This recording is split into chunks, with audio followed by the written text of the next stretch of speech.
Brace B to God. கர்த்தருடைய நாமம் மகிமைப்படுவதாக. எங்களை அதிகமாய் நேசிக்கிற எங்கள் அன்பின் பரம தகப்பனே, இந்த கிருபையான விளைக்காய் மக்கள் நாங்கள் நன்றி செலுத்துகிறோம். இந்த காலை வேளையிலும் உம்மை துதித்து பாடி ஆராதித்து இந்த நாளிலே நாங்கள் தியானிக்கும்படியாக கர்த்தர் எங்களுக்கு கொடுக்கிற வார்த்தைக்கு நேராக கடந்து போகவும், கர்த்தர் தாமே நீர் செய்த நன்மைகளை சாட்சியாக சொல்லி உடைய நாமத்தை மகிமைப்படுத்த கர்த்தர் உதவி செய்வீராக. இயேசுவின் நாமத்தில் ஜெபிக்கிறோம் எங்கள் ஜீவனுள்ள நல்ல பிதாவே. ஆமேன், ஆமேன். ஆவியானவரே, அன்பினாவி யானவரே, இப்போ வாரும் இறங்கி வாரும் எங்கள் மத்தியிலே, இப்போ வாரும் இறங்கி வாரும் எங்கள் மத்தியிலே, சீனாய் மலையினிலே இறங்கி வந்தவரே, சீனாய் மலையினிலே இறங்கி வந்தவரே, ஆத்மபாரம் தீர்க்கவாரும் எந்த வேளையிலே, அல்லேலூயா, ஆத்மபாரம் தீர்க்கவாரும் இந்த வேளையிலே, ஆவியின் வரங்களினால் எம்மையும் நிரப்பிடுமே, ஆவியின் வரங்களினால் எம்மையும் நிரப்பிடுமே, எழும்பி ஜொலிக்க எண்ணெய் ஊற்றும் இந்த வேளையிலே, ஆவியானவரே, அன்பின் ஆவியானவரே, இப்போ வாரும் இறங்கி வாரும் எங்கள் மத்தியிலே,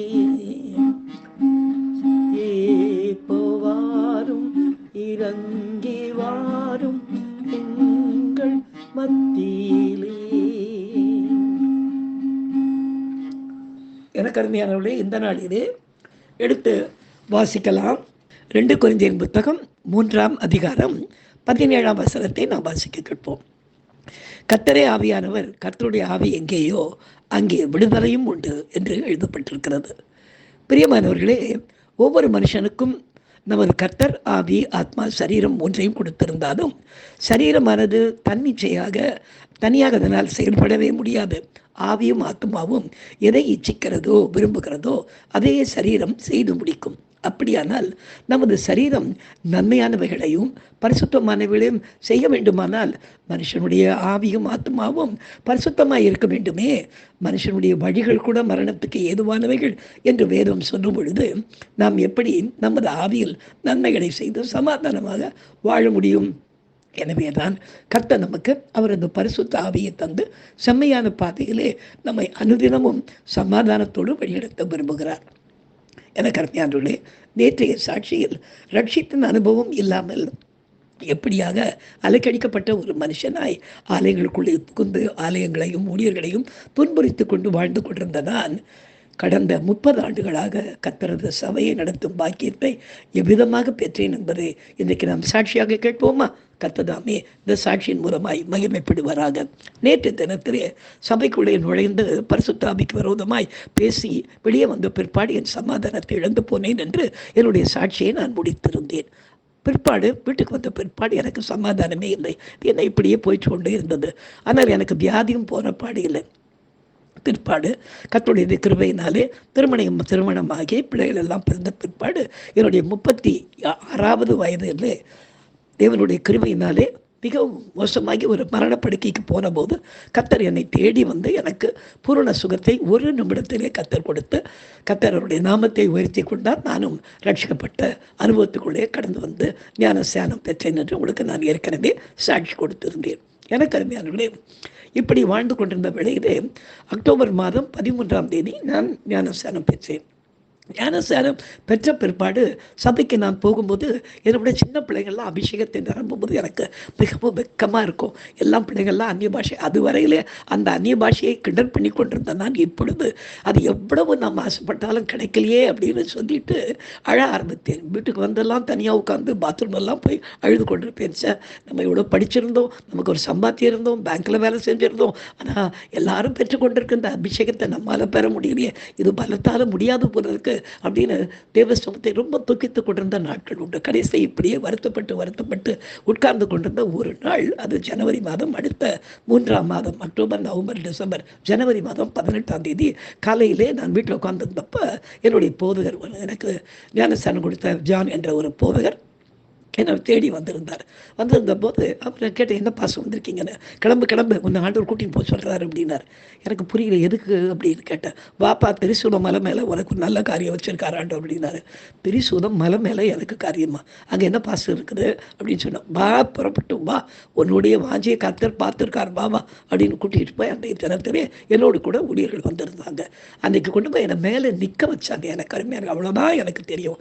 அடுத்த ஒரு செகண்டில் பரிசுத்த ஆவியானவர் அக்கினிமயமாய் என் மீது அந்த மலையின் உச்சிக்கு நின்று என்னை கர்த்தர் அபிஷேகித்து, அதற்கு பிற்பாடு கண்ணெல்லாம் என்ன பண்ணுறதுன்னு தெரியாமல் திறக்க முடியாத அளவுக்கு தேவனுடைய கிருபையினாலே அக்கினி அபிஷேகம் பெற்று முதல் நாளிலே கீழே இறங்கி வந்து கிட்டத்தட்ட 1.5 நாளுக்கு மேலாக நான் லீவ் போட்டுட்டு வீட்டில் உட்காந்துக்கிட்டு இருந்தேன். இது என்ன இப்படி ஒரு அபிஷேகம், இது என்னவா இருக்கும் அப்படின்னு சொல்லி நான் தேவ சமூகத்தில் பெற்றுக்கொண்ட அபிஷேகத்துக்காக அனல் மூட்டி எழுப்பின வேளையிலே கர்த்தருடைய ஊழிய பாதை எனக்கு தெளிவாக என்னென்ன ஊழியங்களெல்லாம் எனக்கு கொடுக்க போகிறார் என்பதை அந்த நாளிலே மிக தெளிவாக பேசி கர்த்தருடைய கிருபையினாலே ஏற்ற விளையிலே கர்த்தர் சபை ஊழியத்தை மிக தெளிவாக கர்த்தர் ஆரம்பித்து கொடுத்து, கர்த்தருடைய பெரிதான கிருபையினாலே இன்றைக்கு குஷ்டரோகிகள், நரிக்குறவர்கள், அரவாணிகள், பார்வையற்றோர், மீனவர், மலைவாழ் மக்கள், ஆதிவாசிகள், இப்படிப்பட்ட எல்லா ஜனங்கள் மத்தியிலும் கர்த்தர் என்னை கொண்டு சென்று அவருடைய ரட்சிப்பை அவரே அந்த ஜனங்களுக்கு கொடுத்து என்னை ஒரு சின்ன கருவியாக உபயோகப்படுத்தி கூட்டமாய் ஜனங்களை கர்த்தர் ரட்சித்து தம்முடைய சபைகளிலே சேர்த்து கொள்ள கர்த்தர் கிருபை செய்தார். இன்றைக்கு அந்த பரிசுத்த ஆவியினுடைய அந்த கிருபையினாலே தான், தெய்வம் தந்த அந்த கிருபையான ஆவியினாலே தான் இன்றைக்கு கடந்த 30 ஆண்டுகளாக, அது மட்டும் இல்லாமல் புத்தக ஊழியம், தொலைபேசி ஊழியங்கள், மருத்துவமனை ஊழியங்கள், கிராம ஊழியங்கள், சிறு பிள்ளைகள் மத்தியிலே ஊழியங்கள், வடமாநில ஊழியங்கள், சிலாந்த போய் ஊழியம் செய்யும்படி எப்படியாக கிட்டத்தட்ட 23 வகையான ஊழியங்களை இன்றைக்கு இந்த சாட்சியின் ஊழியத்தை கூட கர்த்தர் கொடுத்து கடந்த இத்தனை ஆண்டுகளாக கர்த்தர் நடத்தி வருவதற்காக கர்த்தருக்கு நான் நன்றி செலுத்துகிறேன். கர்த்தரே ஆவியானவர், கர்த்தருடைய ஆவி எங்கேயோ அங்கே விடுதலையும் உண்டு.